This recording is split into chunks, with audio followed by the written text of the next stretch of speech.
Hello family. आज हम मायके से मेरी विदाई हो रही है। मम्मी मेरी रोने लगी थी। क्या करें, ससुराल जाना भी ज़रूरी है। सस कितने दिन मायके में रहेंगे। रुद्र ट्यूशन पढ़ रहा था, उनके मास्टर बैठे थे। अब उसको पढ़ने में मन नहीं लग रहा था, तो मैंने उनके मास्टर से कहा कि सर कल एक्स्ट्रा पढ़ा दीजिएगा, आज हमको छोड़ने जा रहा है, छोड़ आए। तो उनके मास्टर ये हैं, जा रहे हैं घर, और रुद्र हमको छोड़ने जा रहा है। भतीजा है मेरा। क्या करें, मम्मी रो रही हैं, चुप करा रहे हैं। छवि को कह रहे हैं ध्यान देना नानी का। दोस्तों, अब हम जा रहे हैं फाइनल। अब रास्ते में जा रहे हैं तो वहाँ पास अब ट्रान चौराहा है, वहाँ से टुक टुक मिलेगी और बच्चे छोड़ने जा रहे हैं। फाइनल आ गए हैं हम स्टेशन आ गए हैं। ये कहिए लेट गाड़ी जैसे ही आए वैसे ही ट्रेन आ रही है। ट्रेन जैसे ही हम लोग पैसे, अगर 10 मिनट गाइस लेट हो जाता दोस्तों तो समझ लीजिए, वो देखिए ट्रेन आ रही है। अगर 10 मिनट लेट हो जाता तो आज हमारी ट्रेन छूट गई थी। जैसे ही आए वैसे ही ट्रेन आ गई, तुरंत जल्दी से टिकट लिए। अब हम लोग ट्रेन में बैठ चुके हैं। ये रास्ते का व्यू है, देखिए फाइनल। ये रास्ते का व्यू आप देख लीजिए। मिलते हैं पहुंच के। फाइनल हम लोग पहुंच गए हैं फतेहपुर। अब हम लोग उतर गए।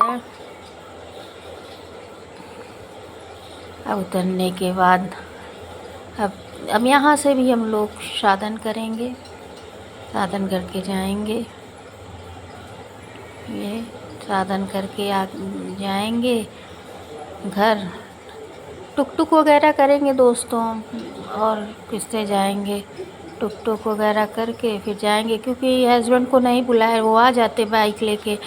तीन लोग हैं, 3 लोग बाइक पे बैठ आते ना, तो इसीलिए मैंने उनको मना कर दिया कि आप मत आइए, हम लोग आ जाएंगे, साधन करके हम लोग आ जाएंगे। अब जो है कि कहते हैं दोस्तों, हम लोग स्टेशन पे हैं। ट्रेन जो हम लोग उतरे थे वो ट्रेन चल दी है। हम लोग को छोड़ के वो अपना रूट तय कर रही है। चंडीगढ़ एक्सप्रेस थी, अब वो जा रही है। अब हम लोग वाइस जब वहाँ पहुँच जाएंगे, टुक टुक पकड़ लेंगे, तब फ़ोन करेंगे। फिर दोबारा हम लोग मिलते हैं थोड़ी देर बाद।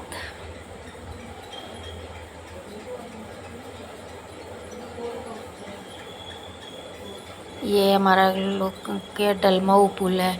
गाइस, हम लोग फ़तेहपुर से नहीं आते। फ़तेहपुर ज़िला तो हमारा लगता है, लेकिन हम लोग फ़तेहपुर से नहीं आते हैं, क्योंकि डलमऊ से हमारा गांव जमरावा पास पड़ता है। तो इसीलिए हम लोग डलमऊ से, प्रयागराज से डलमऊ में उतरते हैं। तो वहाँ से 5-6 किलोमीटर है। तो डलमऊ पुल पे हम लोग चढ़े हैं। वहीं की व्यवस्था गंगा जी की, और ये एक अंकल मिल गए थे, वो सारी चीज़ें, ज्ञान की चीज़ें बता रहे थे। मुझे वो ज्ञान की चीज़ें सुनने में बहुत अच्छा लगता है, तो वही बात कर रहे थे। एक तो हम वॉइस ओवर इसलिए कर रहे हैं कि आवाज़ बहुत रास्ते में ख़राब आती है, इसलिए वॉइस ओवर कर रहे हैं। बस हो गया, हम घर पहुंच आए हैं। हम इस रास्ते से ही सोचे घर के अंदर एंट्री कर रहे हैं। ये पीछे का है, ऐसे ही पड़ा रहता है, क्योंकि बारिश बहुत ज़्यादा हुई है। आगे से आते तो बहुत पानी भरा हुआ है, इसीलिए हम लोग अंदर से इधर से निकले हैं। छोटा सा पीछे का खिड़की बना दिए हैं, उधर से निकले। आगे से निकलने का रास्ता बिल्कुल नहीं है, पानी पूरा भरा है। और इधर इसीलिए हम लोग पीछे से आए हैं। और ये हस्बैंड बैठे हैं, हम लोग का इंतज़ार करते कि आ रहे हैं। ये इनसे मुलाकात हुई, दुआ सलाम हुआ बस पहुंच गए अपने घर। अब रूटीन आपको अच्छा अच्छा व्लॉग